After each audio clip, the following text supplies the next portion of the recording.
So the MacBook M4 just released a few weeks ago, and today I'm going to be buying it, I'm going to be unboxing it, and I'm just going to show you what's the difference between the Air and the Pro, and which one should you buy, and if there's a difference, and what are the differences, and is it better than the M3, and how do they compare to each other.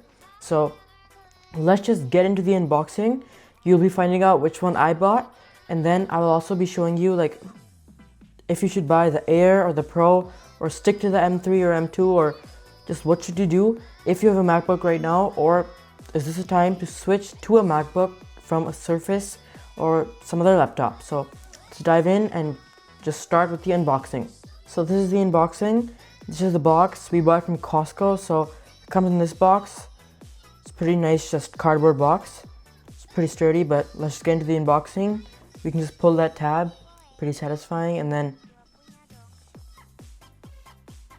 one thing to notice here is it's not that heavy. With the box and everything, it was much lighter than I thought it would be. And there's the actual MacBook box, pretty nice. It says MacBook Air, so we bought the Air, not the Pro. And I'll be telling you about that later on this video.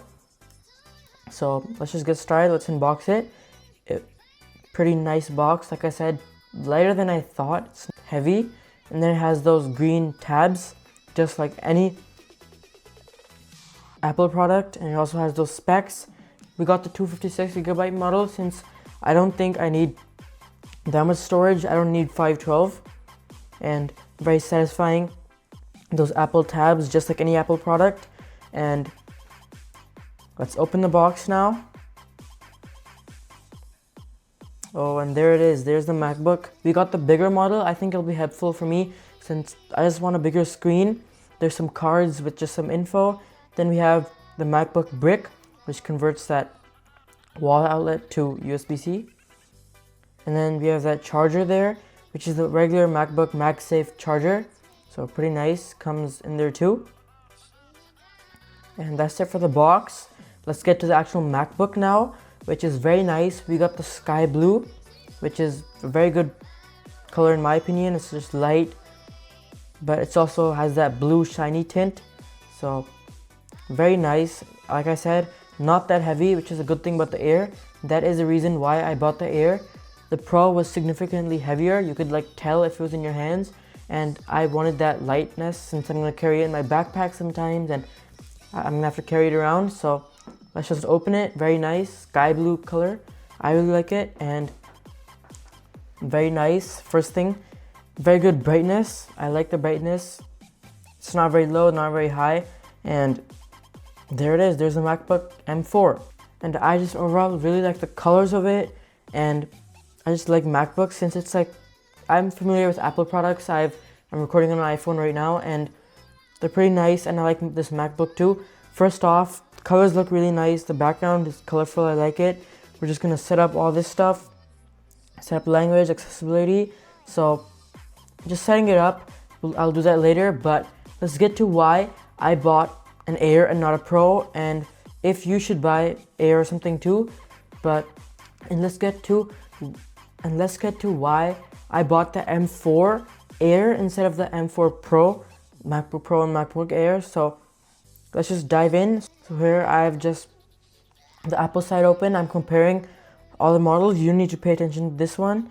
I just got the middle one, the MacBook Air 15-inch, and then I'm going to be comparing it to the 14-inch.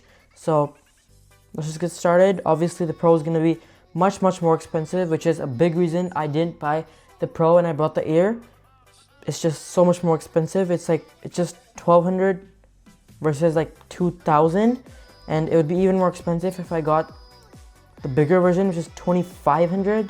So just very expensive, and a smaller display, you can get that bigger if you get the bigger model, but it does have a better chip.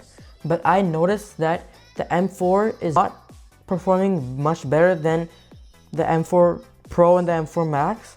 It is definitely better since just a few better performances, and I think the M4 is just performing better, while the M4 Pro is just doing fine. It's getting better, but the M4 regular is doing very good. All of them have Apple Intelligence, which is a big reason why I bought it. I'm going to be doing a lot in Apple Intelligence. I'm just going to be experimenting with ChatGPT and stuff like that. The Pro does have a bigger GPU, but I think 10 core CPU will be fine for me. It also has a bigger GPU, but I think 10 core will also be fine. I also don't need that much unified memory. Storage, 2 TB is more than enough. 18 hours is also enough. I'm not going to be using this so much. I'm just going to be editing these videos on it, just doing some other stuff on it. So I'm not going to do something crazy on it, but 18 hours will be enough. So just looking at the stats, MacBook Air will be fine for me, and I think it'll be fine for multiple people. Like the M4, like I said, it's performing very, very well. It has the capability to run pretty good AI. It has the capability to run other stuff too, and overall, I think it's a good laptop. The M4 Pro, I'm not saying it's bad, but it's definitely good. But I think the M4 chip is very good compared to the M4 Pro and the old M3. Now I want to talk about, let's say, if you did have an M3 or maybe even like an M1, let's say, should you upgrade? And surprisingly, I don't really notice that much of a difference.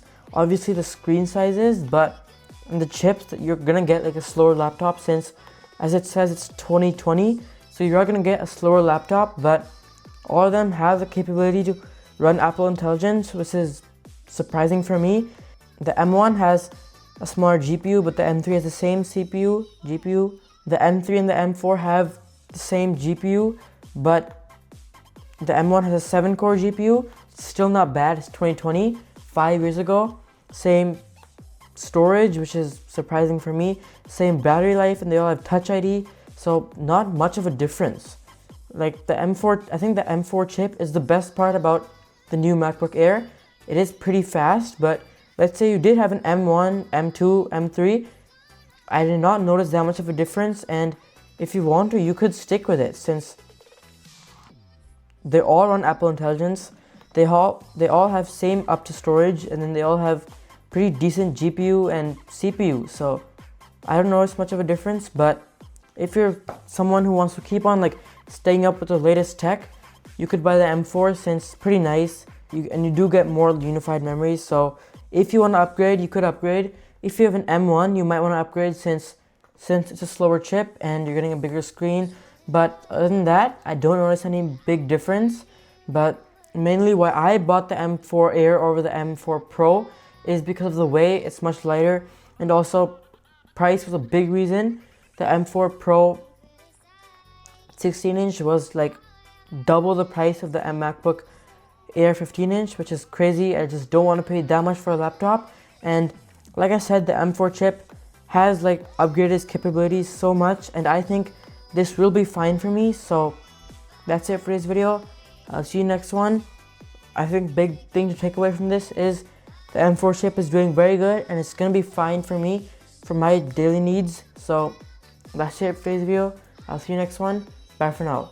YouTube Pro out.